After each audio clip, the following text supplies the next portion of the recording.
It's not exactly a makeover of this old house, but this not-so-old house has some outdated and inefficient energy systems and appliances. So Erin Cooley opted for a home energy audit for her modest Del Cerro home with San Diego contractor Christian Asdal of GGR Energy. Just kind of walk me through your house, your energy. Tell me a little bit about your experience here, other hot and cold rooms, etc.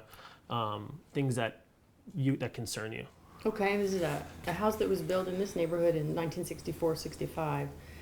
We don't have air conditioning, which is a big issue out here because it can get pretty hot.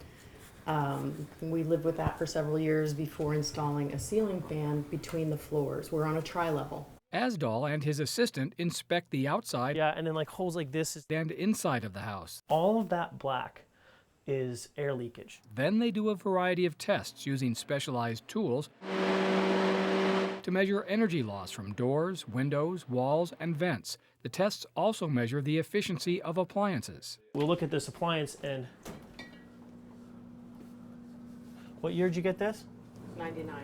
Yeah, so most likely you can replace this right now and it'll pay for itself. Even though that's an Energy Star. Even though it's The Energy newer Star. Energy Stars. Over 10 years old of refrigerators, the improvements in efficiency has been dramatic in the past 10 years. Cooley says she became concerned when her utility bills for her 2,200 square foot home started increasing. Our bills went up to $300 a month for two people using minimal electricity.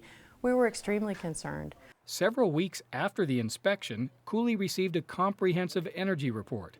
The audit recommended upgrades and changes throughout the home. Cooley says the report shows old appliances account for more than half of her monthly energy costs. Things like duct leakage and insulation are around 26 to 34% of our energy bill. Wall insulation's about 24%.